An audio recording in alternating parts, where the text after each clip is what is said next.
Let's turn to Wall Street and taxes. A day after the Trump administration unveiled the biggest U.S. tax overhaul in 3 decades. Critics say that it favors cutting taxes for business and also the wealthy. Gary Cohn, the National Economic Council director, argued for the merits of the Trump tax plan on Squawk Box earlier today. Listen to what he had to say.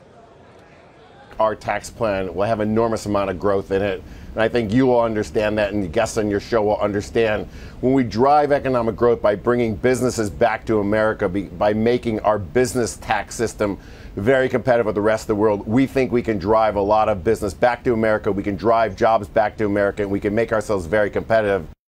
All right, let's bring in David Stockman on the phone with reaction. He's the former Office of Management and Budget Director under President Reagan. He's also been very critical of the Trump administration. I'll start by saying the reaction from Wall Street to Cohn's comments were pretty positive, David. Well, of course they would be. That's pure Goldman Sachs baloney. This bill is first dead in the water. Second, it's an aspirational airball that punts on all the details that you would need to write a tax bill. They've wasted 9 months going nowhere. I counted it this morning. There's 1,500 words in the thing. I could have written that in an hour on January 20th. It's easy to say, here's $6 trillion worth of cuts in the corporate rate to 20% and pass through to 25% and 3 brackets and all the rest, but there's nothing in here that tells you how you're going to pay for it. Well, wait a minute, he did say that economic growth was going to drive to pay for those tax cuts. So are you saying that that's false? Yeah, that's totally false, because the only cuts they're really doing in here, I just checked it out, for any family under $100,000 of income, which is 83% of all tax filers, there's 0 net tax cut in this bill. All of the cut would go to corporations. The fact is, the statutory rate is not causing jobs to go overseas. Apple has 1 million employees at Foxconn in China because they get paid $1 an hour, not because its statutory rate is 35% and its effective rate is 22%. On the other hand, Walmart will get a benefit because they have nowhere to go. They're a landlocked domestic company, but they're not going to create any more jobs. Retail is way overbuilt, as we know anyway. You'll just get somewhat higher after-tax income and maybe higher dividends in stock buybacks. So that's why Wall Street loves this. They think it will result in more dividends and higher stock buybacks. Those aren't jobs. That isn't growth. This is a fiscal disaster that when they begin to look at it, they'll see it's not even remotely paid for. This bill will go down for the count. It'll get lost in the morass of Capitol Hill because the White House and Cohn and Mnuchin have totally failed to provide any detail, any leadership, any plan. Both of them ought to be fired because they've let down the president in a major way. So the second piece of this, you're saying it will not create any jobs at all. How can you make that case? When you put a stimulus in the economy, of course it's going to create job growth. This is a stimulus to Wall Street. This is a stimulus to stock buybacks and dividends. When you lower the statutory rate, if you do the analysis, do you think that Apple's going to bring back a lot of jobs from Foxconn in China to the United States because the statutory rate goes down? No, they're overseas, or all the other big international big cap companies are overseas because labor costs are lower. They want to be closer to raw materials or intermediate goods, or they have to be near end markets, or they have to have local content in order to satisfy host governments. There's lots of reasons why economic activity and jobs are overseas. Very few of them have to do with the statutory rate, and these big companies aren't paying it anyway. All right, Jim Uriel is going to jump in with a question. David, those companies that have the scale of Apple, I agree with you 100%. Are you telling me that the thousands of medium to small size companies in this country aren't going to feel more relaxed paying a lower tax rate, and that's not going to promote expansions on those levels?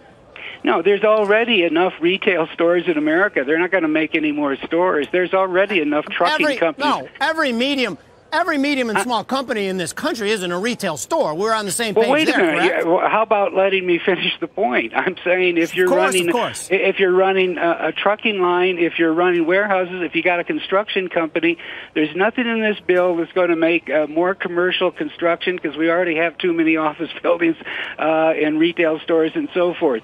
So if you go across the board for domestic landlocked companies that will get a benefit because of lower statutory rates, they're paying in the 30s, not in the teens like the big international companies. They'll have more after-tax income to pay themselves dividends or buy back their stock. There is no economic reason why they'll invest any more than they already have. David, let's turn the conversation a little bit towards the market. If you're expecting a correction, I'm wondering how much. And I will just point out the fact that since you've been coming on the show, you've been saying you expect a correction, and it hasn't happened. Well, there is a correction every 7 or 8 years. They tend to be anywhere from 40 to 70%. They happen when people say it's sunshine ahead in the March 2000 or in November 2007. This is a bubble created by the Fed. The Fed has finally recognized its own bubble. It's moved off to the sideline. It's told you we're going to start draining cash big time out of the bond market beginning next month. By a year from now, they'll be draining cash at a $600 billion annual rate. And if you don't think that will affect supply and demand, yield on fixed income, and therefore the whole value nexus all the way through to equities and risk assets, then I think you're basically denying Economics 101. We're heading for higher yields. We're heading for a huge reset of pricing in the risk markets that's been based on ultra-cheap yields that the central banks of the world created and that are now going to go away because they're telling you that they're done. Jeff Kilberg, question for David.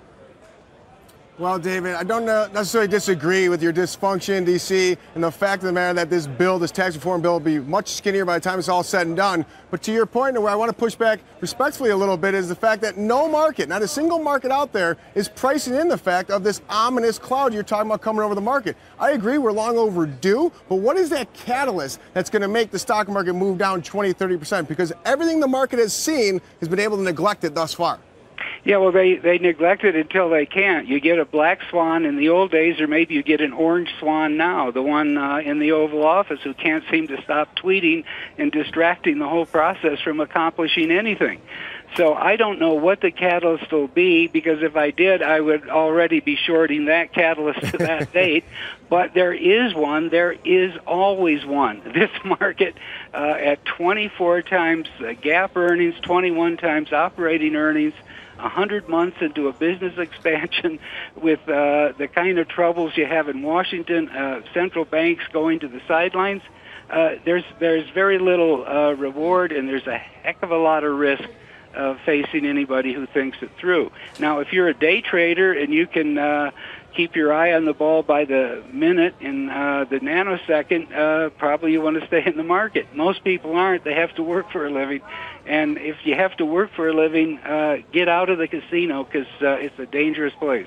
All right, David Stockman, thanks for your time today. Okay, thank you. We'll talk to you soon.